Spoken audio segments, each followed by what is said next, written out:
The following is a special presentation of Big Polly's World of Sports Sims, alternating the reality of sports and entertainment since 2020.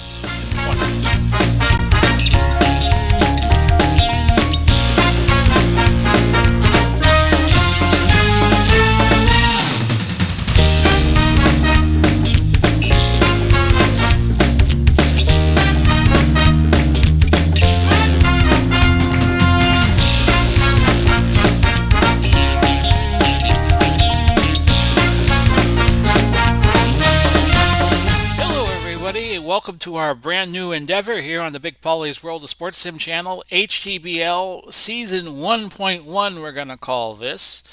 We didn't complete the first season of the HTBL, which was kind of like Franchise All Stars. But I'm going to take the HTFL concept, bring it into the HTBL, and we're going to have fun during the course of the year, Lord willing. And if the creek doesn't rise, as I always like to say, and do season 1.1, try to do it in a way that's similar to the HTFL. Here are the 28 teams. Major League Baseball has played in 27 series since the World Series era, and that's basically what I'm using as the model here. But we're going to have a team that features all the 19th century cities that did not last, like the Louisville Colonels and such like that. But let's go through the 28 teams and tell you how I divvied them up. New York will be a combination of the Yankees, Mets, Brooklyn Dodgers, New York Giants. Boston, a combination of the Boston Braves and the Boston Red Sox. Philadelphia, a combination of the A's and the Phillies. Baltimore, a combo. Well, they are no combo. They're a combination of the old and new Orioles because they played as the Orioles in the late 19th and early 20th century. Montreal, Toronto should be self-explanatory. Washington, a combination of the Senators of old and the Nationals of new. And by the way, since there was no 2021 historical set, I took the players on the 2021 teams with the best WAR, and I threw them into the franchise that still exists. And I also took a little license with Los Angeles and added a Mike Trout because Mike Trout somehow is not in the historical collection. The Mid-East Division, Tampa Bay, Atlanta, Miami, Pittsburgh, Cleveland, Cincinnati, and Detroit. We'll see Cleveland and Cincinnati in just a little bit. In the West, Los Angeles is a combination of the Angels and the Dodgers. San Francisco, a combination of the Giants and the Oakland A's. Then you got San Diego, Seattle, Colorado, Arizona. And the Major League team, Major League Castaways, kind of like the answer to the Las Vegas Ironmen of the HTFL. We take the best 100 players that weren't picked by the other 27 teams and we put them on a team themselves. They'll be emanating from Angel Stadium in Anaheim. In the Midwest, you got Chicago.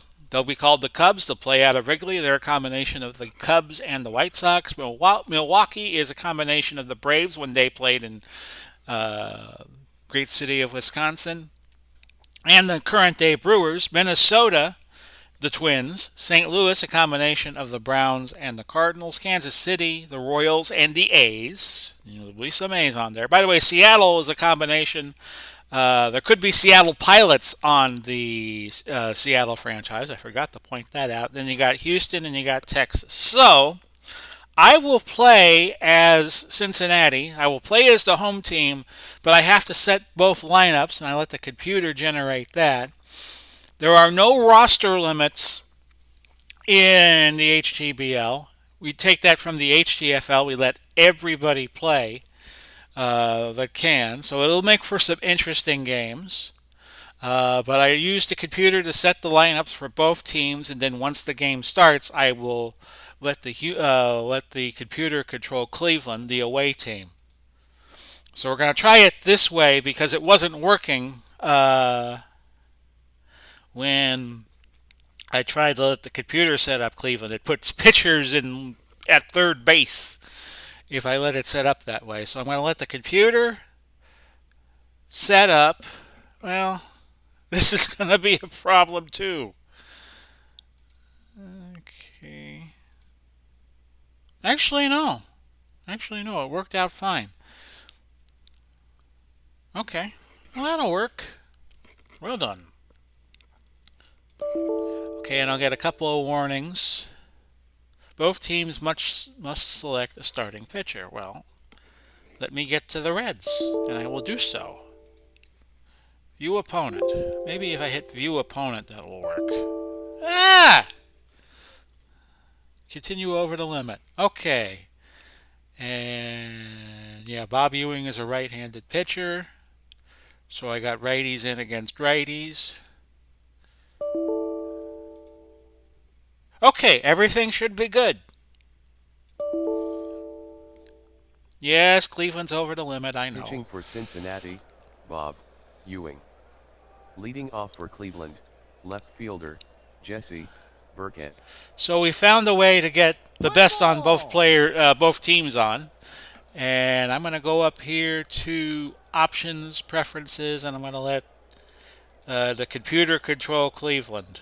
And hopefully we'll have a good game. Let's give you the starting lineup for the Indians. That took me 5 or 6 takes to get this right.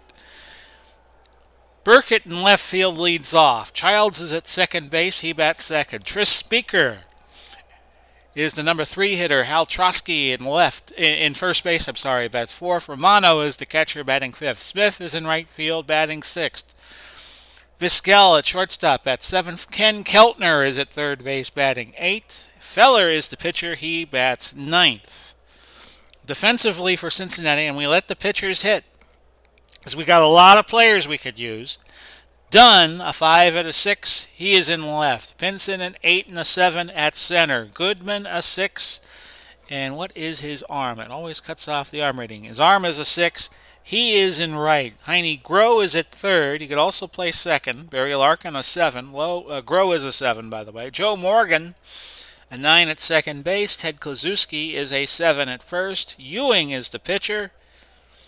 Bailey is the catcher, a 6 and a 5 arm. Surprised they did not use Johnny Bench, but such is life. So Burkett leading off, very good hitter. And he pops that up to center field. Pinson underneath it. Second and there's your first out in season 1.1. Cupid Childs, another 19th century player, 292, 319, 292 against lefties, 319 against righties. By the way, we used the cross-era historical average. And each team will have a lot of players they could use. But I control Cincinnati when we get to the start of the game, and the computer will control Cleveland. Anybody could be used at any time, so it should make for some interesting games. Cupid Childs, 314. And that's a base hit to the right center field alley, and Childs is in there with his first double of the season. But of course, it's the first game. Speaker, another good hitter. Well, you got to see a lot of good hitters in this league. 322 against lefties, 346 against righties, which is what Ewing is. And that's a grounder to Groh. He'll try for the out at first. Gets it. 2 outs. Trotsky. 912 OPS, a good choice.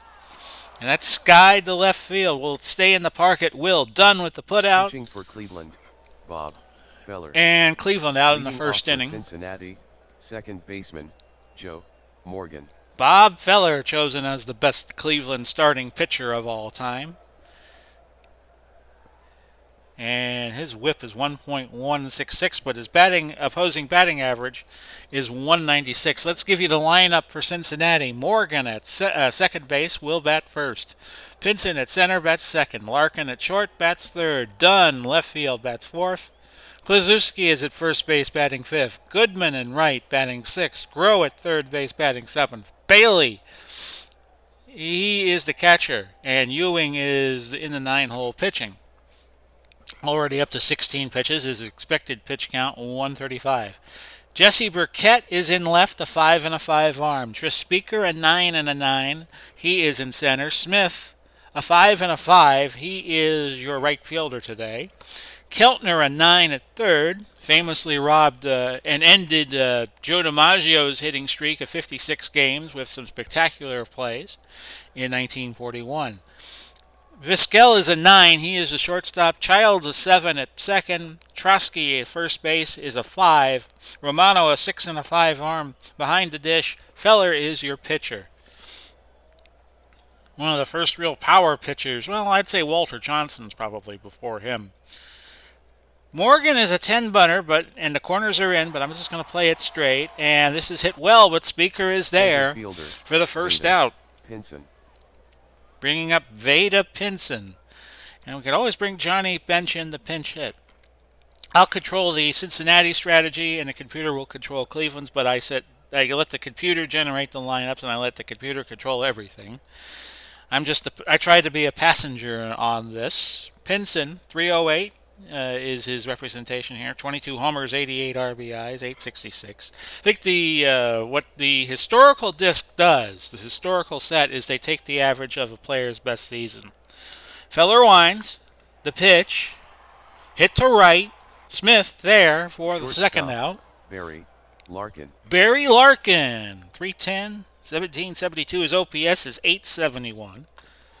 I tend to geek out a little bit when it comes to baseball. Smith again for the putout. Romano. So we've played an inning and we have no score. Romano up for Cleveland, 266, 1956. 843 is his OPS. Sky to left. It's going to be caught by Dunn in foul territory for the first out. Smith up now. Doesn't hit righties well, 278 as opposed to lefties, 292. Grounder, a base hit to the left, and he is on board. Vizquel. I let the computer decide my base running strategy because when it comes to baseball, I tend to forget when to send runners. And the pop-up will come up if I have a better than 50% chance of getting a base. And you'll see that as the game progresses. Omar Vizquel. That allows me to worry about defensive strategies. So we got one out. We're just going to play back. Grounder, Ewing, and they do not get the double play. Ken Keltner. But they do get the second out. Ken Keltner, 281 and 815 OPS. And that's skied well to the left. Dunn, almost at the warning track, makes the grab. Done. And we have no score through an inning and a half. Cincinnati up. Here's Dunn. 912 OPS with a 256 batting average. Ball 4. First baseman, Ted Klaczewski. Well, Klaczewski's not going to bunt here. Of course, Klaczewski was mentioned in the Terry Chapman song, Willie, Mickey, and the Duke.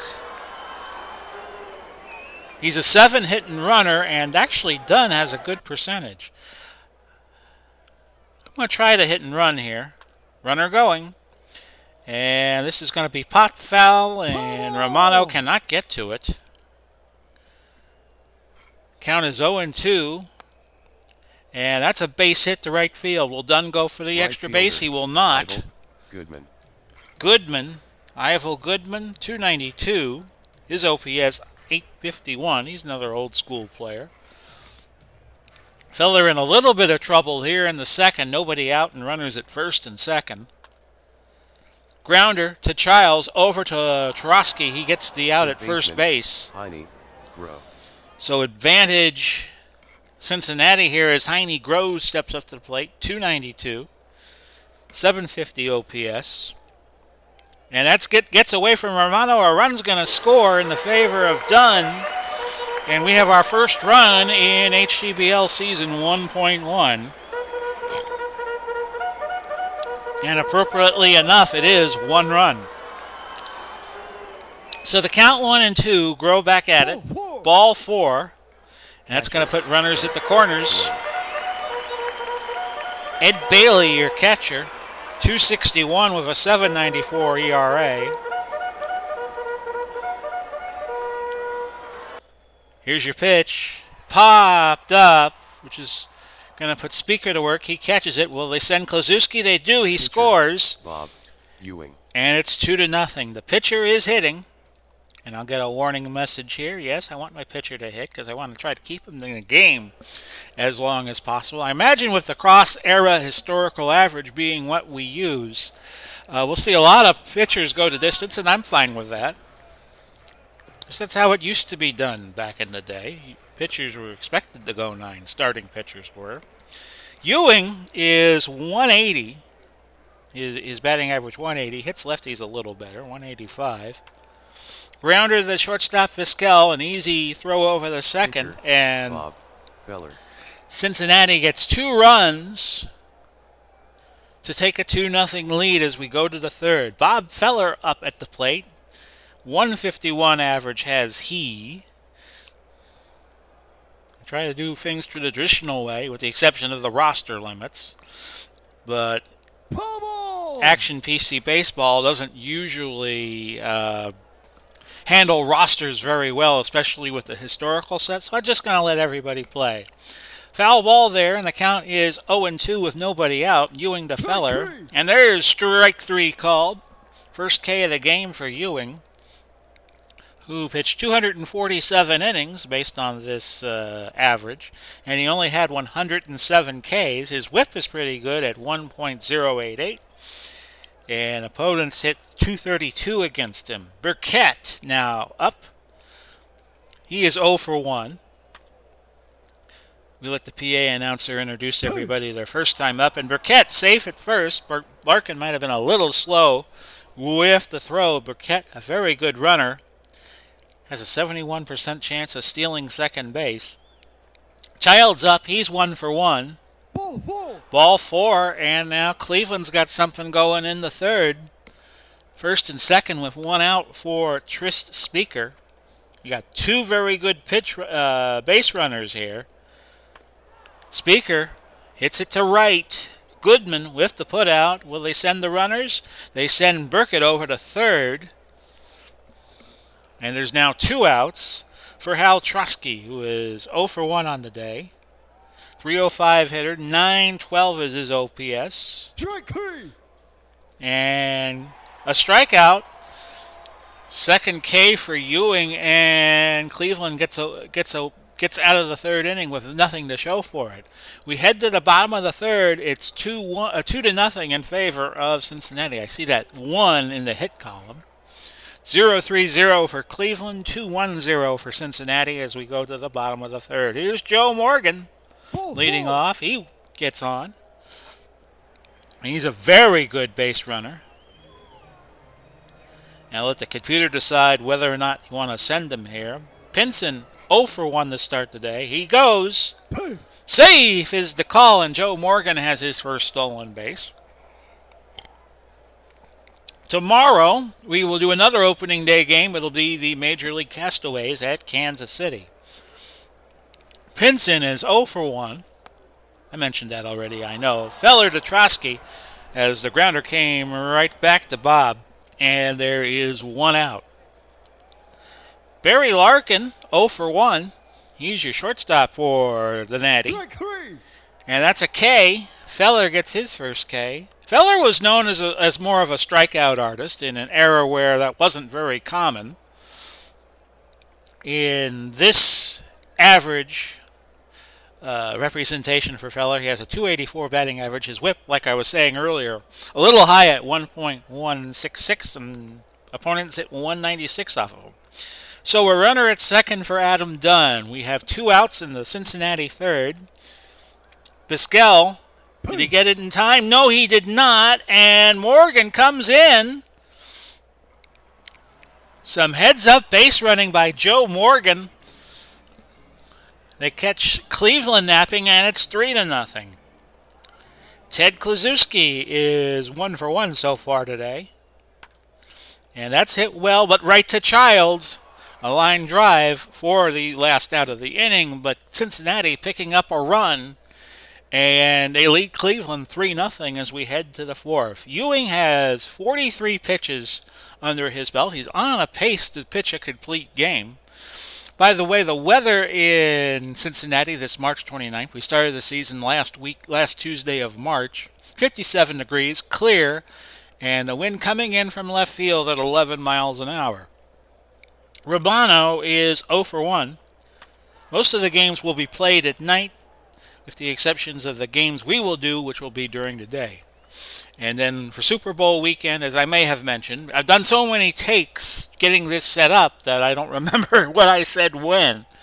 We will do 2 games from every Saturday, and then we will do special games. We will do 2 games when we get to in the game calendar Memorial Day, Labor Day, and the 4th of July. I didn't set up an all-star game. I probably should have, and I still might do one, but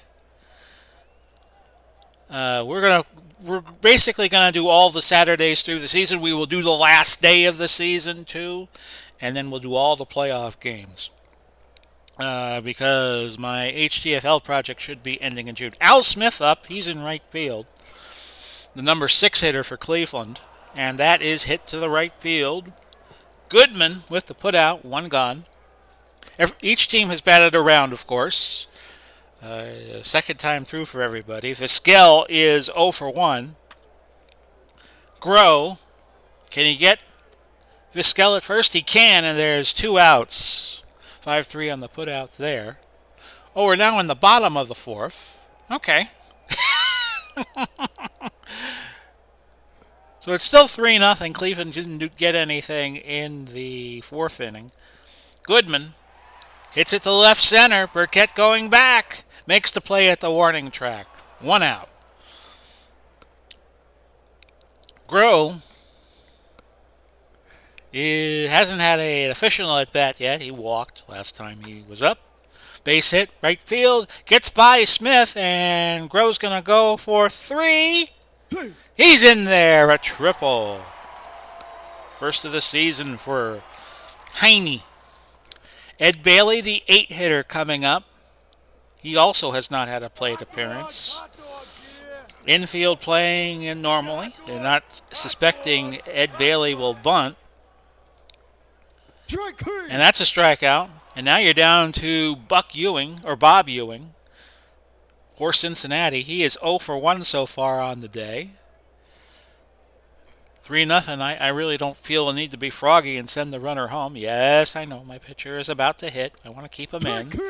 And strike 3 call, and that's the 3rd K for Feller. We've played 4. 3-0 in favor of Cincinnati. Keltner, your new hitter for Cleveland, and then the pitcher Feller will be up if Cleveland so chooses. Keltner is 0 for 1.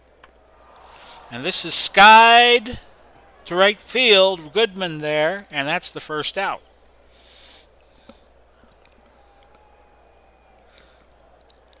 Feller up. He is 0 for 1. Strike 3. That's strike 3. Number 3 for Ewing. Burkett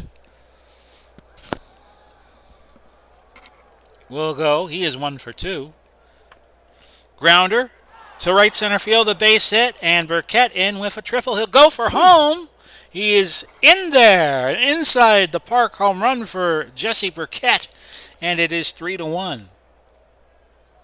Child's up. He's 1 for 1 on the day. And that's a grounder foul. Count is now 2-2. And that's hit, and that's going to be fair. Right fielder could not get it to it. That was Goodman, and Childs with his second double of the day. Speaker up. 0 for 2, but he's looking to change that. Ball 4.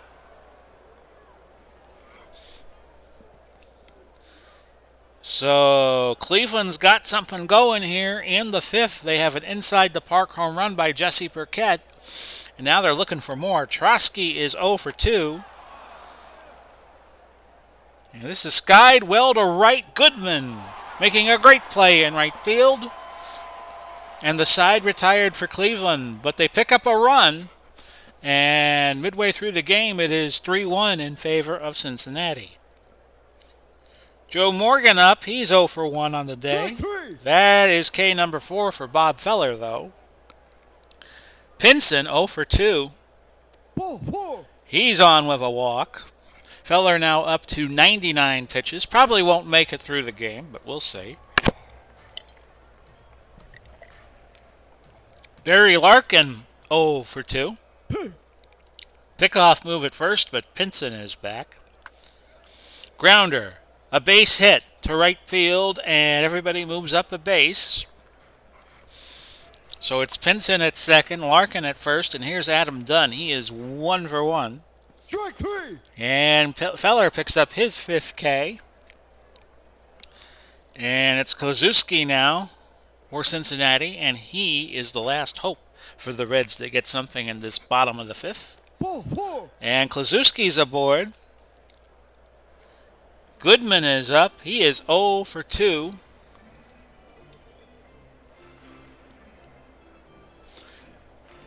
And here's where I bring in a pinch hitter. We're going to bring in Frank Robinson. Pinch hitting for Cincinnati, Frank Robinson.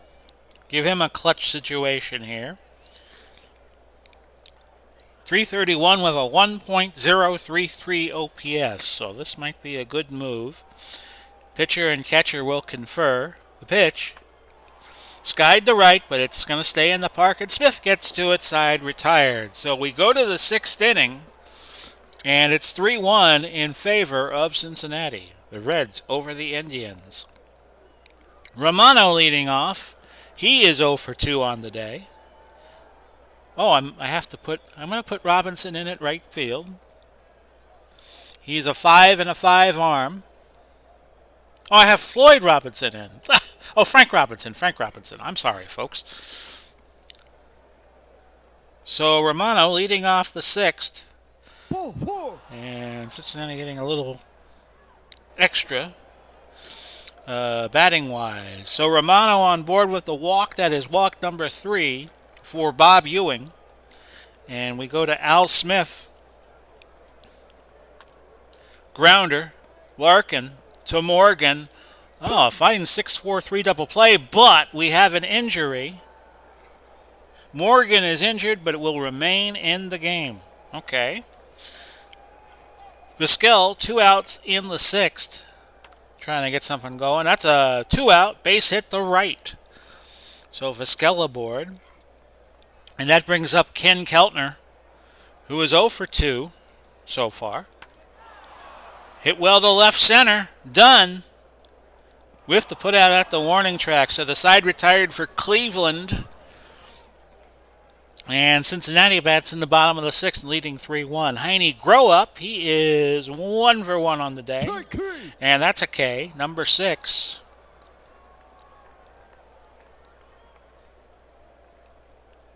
Ed Bailey, the catcher. He's 0 for 1. Popped it up. Will Childs get to it? He will for the 2nd out. We're going to leave our pitcher in, Bob Ewing. 0 for 2 on the day, but he is pitching well. So I'm going to stick with him for now. Ball 4. And that's ball 4. He is aboard.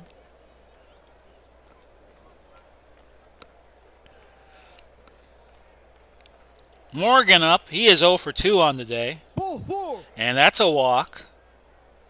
Runners at first and second now. That's the 7th walk for Bob Feller to go along with his 6 Ks. Veda Pinson 0 for 2. Can he get a 2-out hit? No, he can't. And Feller has struck out 7. We have played 6. 3-1 Cincinnati. Bob Feller up 0 for 2 unless they call for a pinch hitter. They do not. Grounder to Larkin. He throws to first. It's 6-3 on the putout. With 1 gone, here's Jesse Burkett, who had the inside-the-park home run in his last at-bat. Skied behind the plate. Bailey, can he get to it? No! And we continue on.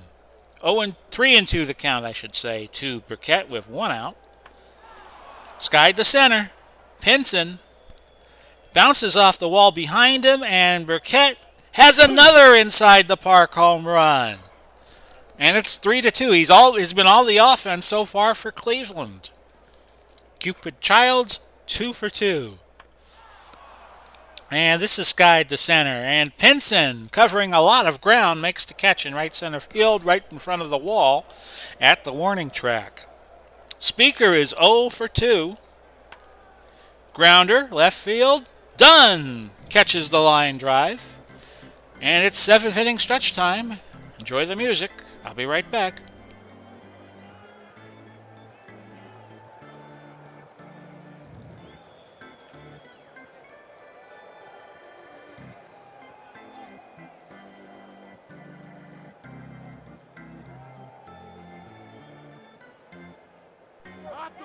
Hot dog, yeah. Get your hot dog, hot dog, hot dog.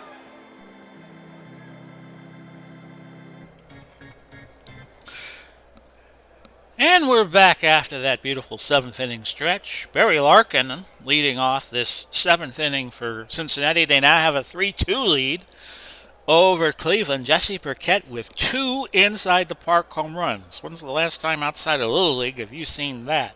Feller is at 140 pitches, but Cleveland's sticking with him. Strike 3. And that's a K. That is K number 8. And now a pitching change.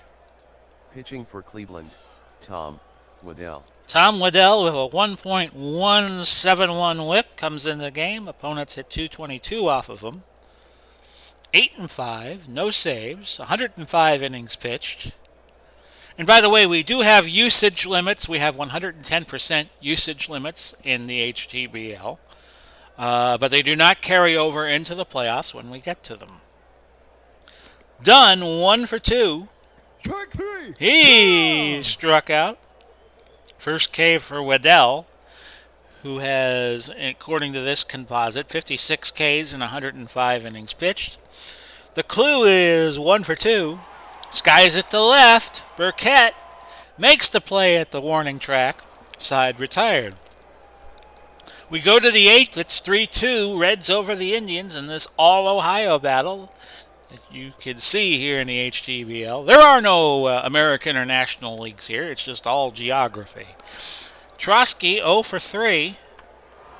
And this is hit to right center field. It's a line drive, and it is gone. A home run. So Cleveland finally with a conventional home run, and we are tied at 3 apiece.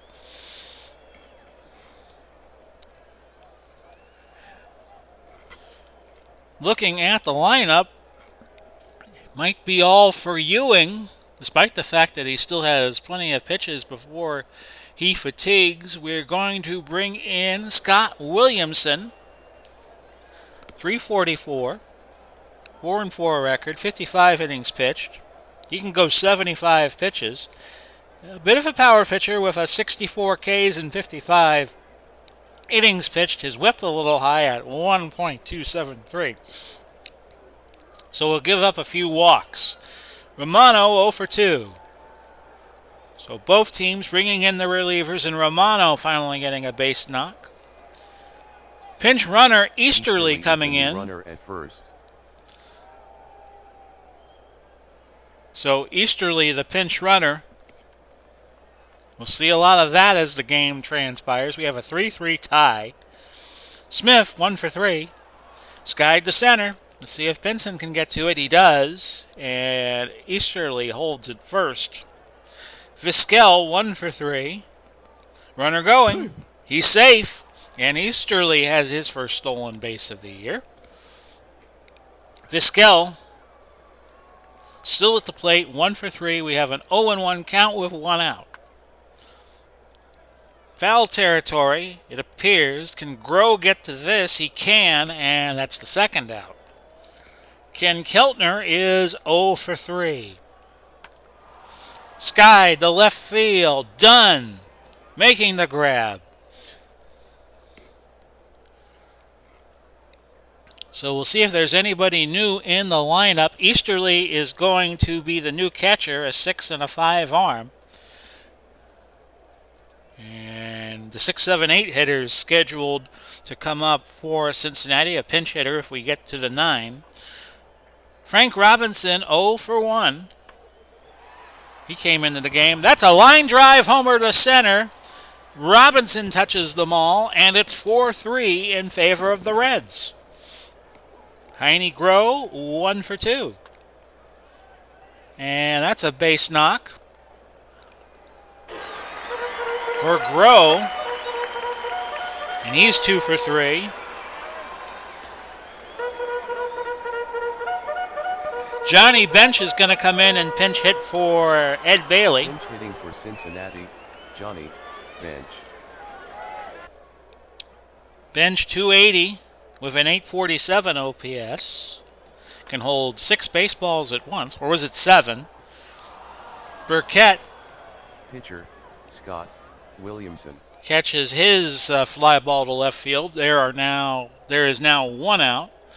So naturally, I'm gonna bring in somebody for the pitcher, and we'll go with Pete Rose. Pinch hitting for Cincinnati, Pete Rose. Pete Rose, 321 with an 834 OPS. The hit king, who should be in the Major League Hall of Fame, if you ask me.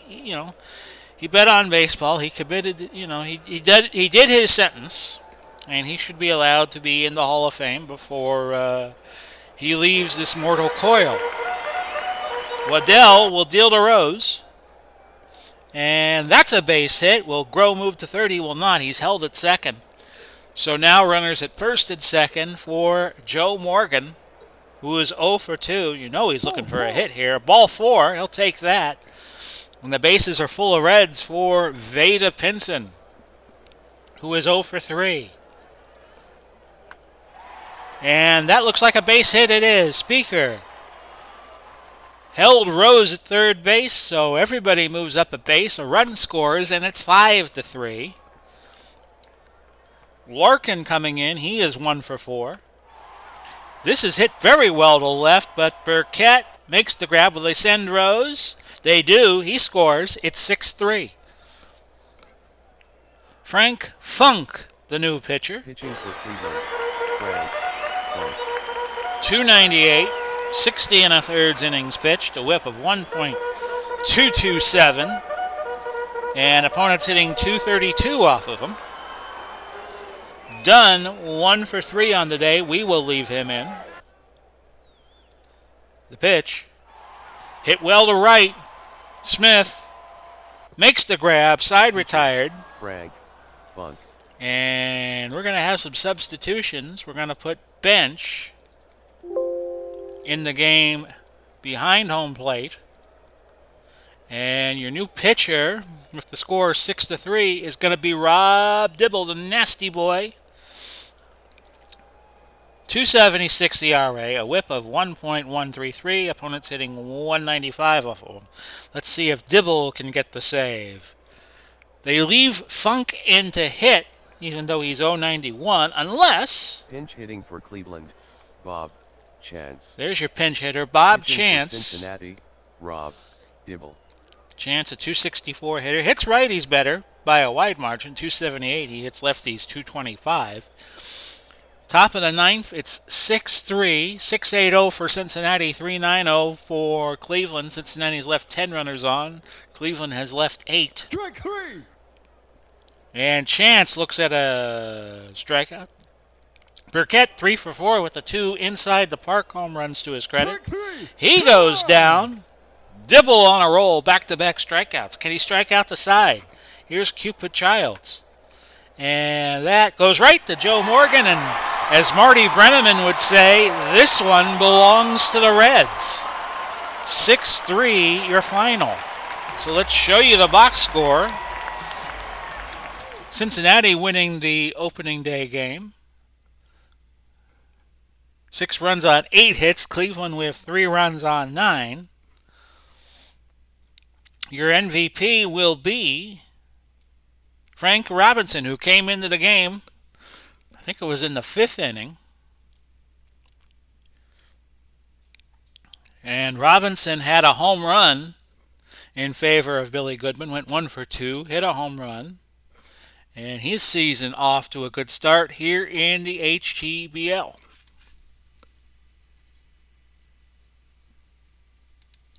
So I hope you enjoyed today's game between Cleveland and Cincinnati. We're going to be with you tomorrow, and we're going to bring you another game from this opening day, which is the Major League Castaways against Kansas City. That should be an interesting team because you don't know how well all these players from different parts of the country are going to gel together, but it'll be fun to watch. This has been Big Polly coming to you, wishing you well. Godspeed, God bless. We'll do it all again soon, and bye bye for now, everybody.